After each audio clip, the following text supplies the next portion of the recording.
қаржыға түсіріп жатқан, мемлекеттік қаржыға түсіріп жатқан фильмдер кейде авторлардың өзінің жеке амбициясының жаңағы бір несіне айналып кетіп жатқаны рас. Біріншіден, егер қаншалықты тарихи дәл, қаншалықты дерекке жақын деген сұрақ болса, бер жақта плейбектеп отырып көңіліміз босаған жағдай болды.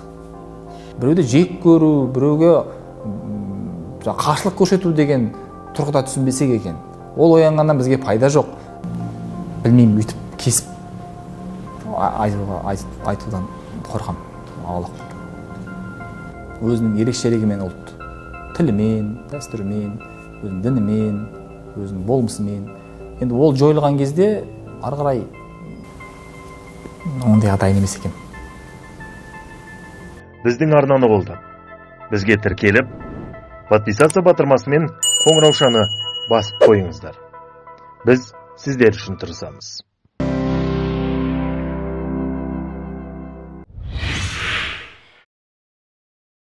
Қазір ізденіс, осы Алматыда жүрміз. Енді келесі жобамыз қалай болады, қандай бағытта жұмыс істейміз деген мәселелерді ойланып, қазір іздену үстінде жүрміз.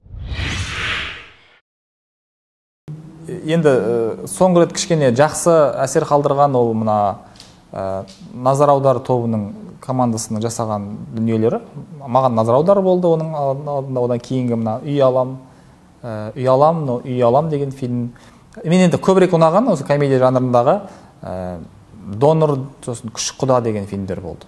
Әрине енді әрқайсының өзінің кемшіліктері бар. Дегенмен енді сондай салыстырмалы түрде алған кезде жаңа айтқан фильмдерді, және жаңағы дәстүр фильмі де енді өз халінше жаңа тың жанрда, біз үшін тың жанрда бір бастап берген дүние болып деп айтуға болады.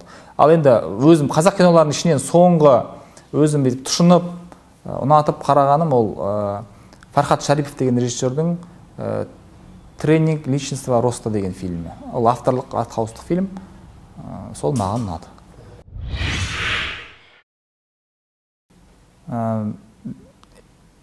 Жалпы әлемдік индустриямен және осы киноға кететін қаржының көлемімен қараған кезде бізде көп емес негізі қаржы, бөлініп жатқан қаржы. Мәселе енді соның дұрыс игерілуі және сондай қаржыға түсірілген дүниелердің халыққа жетуінде. Сондықтан мен қаржыға байланысты ештеңе комментарий бере алмаймын, бірақ біздің енді келесі мемлекеттік қаржыға түсірілген дүниелер халыққа қалай жету керек деген стратегиямен қоса жұмыс істесе тіпті жақсы болар. Әйтпесе бізде енді өкінішке қарай жақсы бар, жаманы бар, әйтеуір түсіріліп сөреде жатқан дүниелер өте көп. Бізде өкінішке қарай халықтық кино деген нәрсе дамымай қалды. Біз екі үлкен лагерьге бөлініп кеттік. Біреуі жаңағындай коммерциялық, оларды біз сынай алмаймыз, өйткені ол өз ақшаларына түсіргеннен кейін оларға біз ешқандай бір талап қоюға қақымыз жоқ былайша айтқан кезде. Және ол фильмдердің негізгі мақсаты жоқ деген кезде сол салған ақшасын қайтарып алу. Сол үшін біз шоу-бизнес деп атаймыз. Сен бизнесті былай жасама, былай жаса деп ешкімге былай нұсқау бере алмаймыз. Ал енді қаржыға түсіріп жатқан, мемлекеттік қаржыға түсіріп жатқан фильмдер кейде авторлардың өзінің жеке амбициясының жаңағы бір несіне айналып кетіп жатқаны рас. Ол енді мысалға ол модель келе ма келмей ма айтайын салыстыру үшін. Мысалға ақш-та студиялық фильмдер деген бар, сосын тәуелсіз фильмдер деген бар, independent фильмдер деген бар.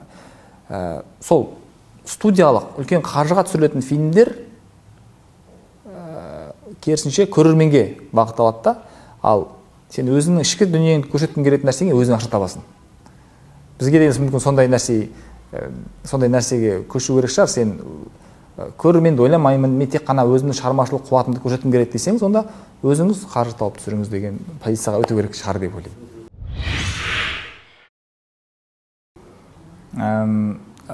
Шынайы деген сөздің екі түрлі мағынасы бар деп ойлаймын. Біріншіден, егер қаншалықты тарихи дәл, қаншалықты дерекке жақын деген сұрақ болса, ол әрине мүмкіндігінше жақындатуға тырыстық, мүмкіндігінше сол жаңағы оқиғалардың тізбегін сол кезде кейіпкерлердің барлығын сақтауға тырыс деп жауап берер едім. Ал енді екіншіден біз кейде шынайылық деген сөз ойдан жасалған дүниелердің өзінде де жасандысы болады, шынайысы болады. Ал оның қаншақты шынайы, қаншақты сенімді көрермен соған, оны енді көрермен өзі жауап беру керек деп ойлаймын. Кесіліп кеткен сахналар көп емес. Сахна деп айтуға болмайтын шығар, мүмкін кейбір детальдар болуы мүмкін, кейбір бөліктер болуы мүмкін. Ол енді хронометражға байланысты, немесе сондай бір техникалық жағдайға байланысты. Ал әйтпесе біз енді 7 рет өлшеп бір рет кесіп, сценарийдің деңгейінде бүкіл нәрсе бекітілетін болғаннан кейін, жаңағыдай түсіріп алып, оны бекерге көрсетілмей қалған нәрселер болған жоқ.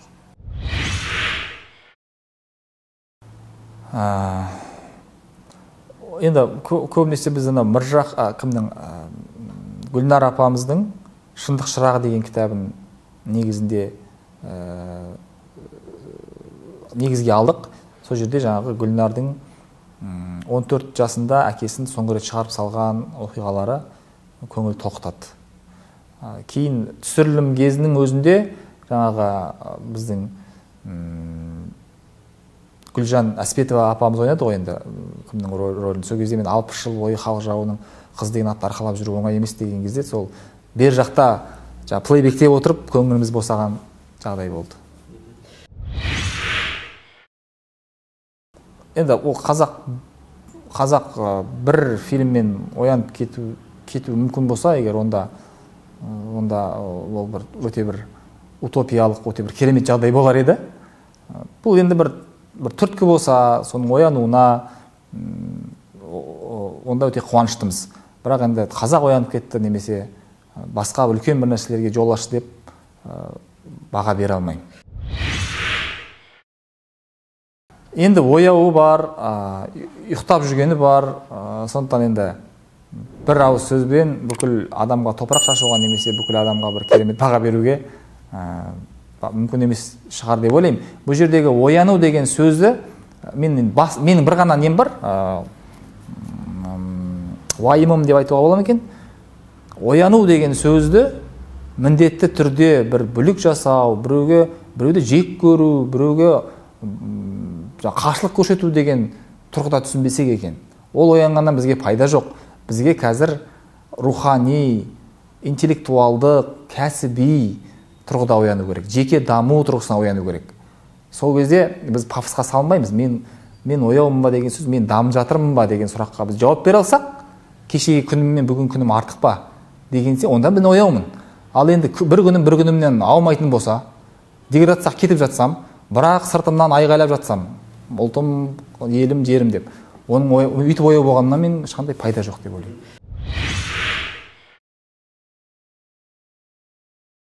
Алаңдататын нәрсе көп, соның ішінде енді өзім бала өсіріп отқаннан кейін қазіргі білім саласы, қазіргі жастардың ортасы, солардың кетіп бара жатқан бағыты алаңдатады. Бірақ енді андай ауызды қу шөппен сүртіп, біздің кезде күшті еді, жастар білімді деуден аулақпын. Ол жастардың ішінде қазір не бір саланы меңгерген, ғылымды меңгерген, жаңағындай өзіңе ақыл айтатын жастар көп, қазір мүмкіндік те көп. Бірақ енді соны жаппай мүмкін болса, ауылдағы мектептердің жағдайы мысалға кәдімгідей бір жылағың келетіндей деңгейде. Сондықтан білім саласы уайымдатады. Білмеймін, үйтіп кесіп айтудан қорқам, аулақпын. Неге? Енді әр адамның кемшілігі өзіне мәлім. Мүмкін мені үйтіп ойламайтын адамдар көріп отқан кезде не деп өтірік өсіп отыр деп ойлауы мүмкін. Бір ғалым айтыпты ғой, егер жаңағы күнәдан иіс шықса, менің қасында жолаймайтын едіңдер деп. Сондықтан мен өзімнің кемшілігім өзіме ғана мәлім.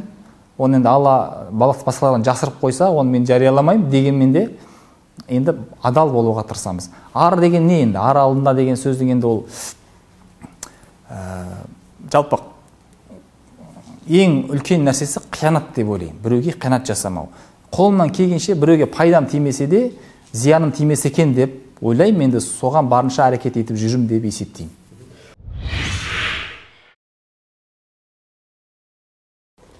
көп шығар.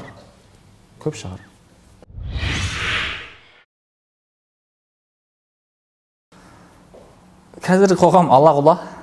Қазір енді біздің қоғам бір сонысымен ерекшеленеді ғой.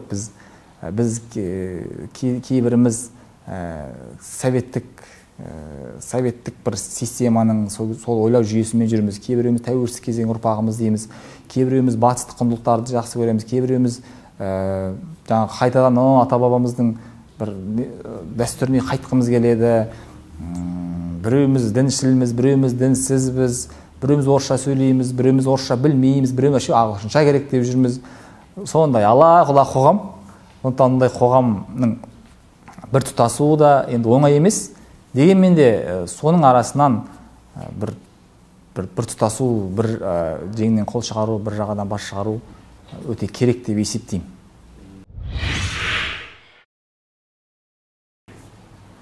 Ұлтқа ең қауіпті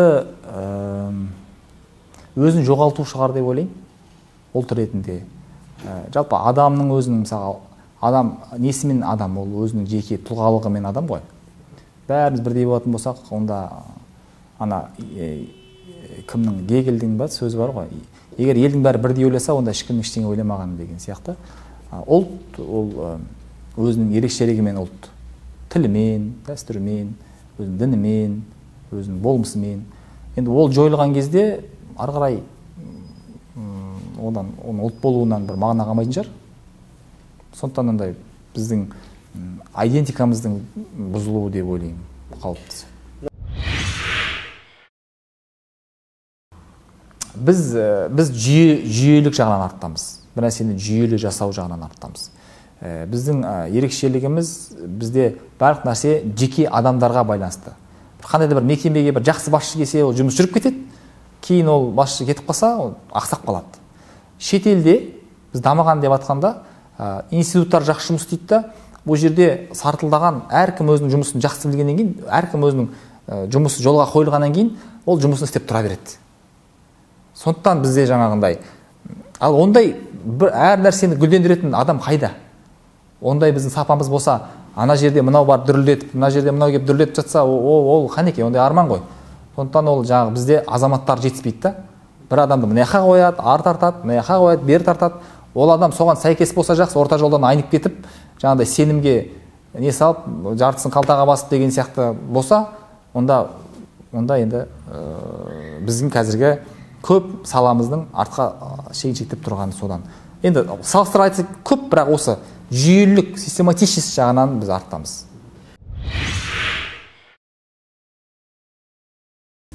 Ертеңгі қазақ білмей қандай болатын. Білмеймін, ол қазір бізге байланысты.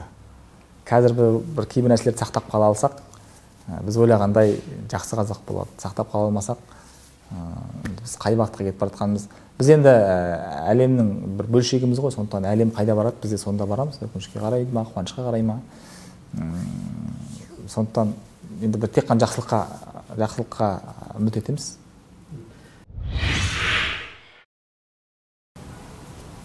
Ондайға дайын емес екенмін.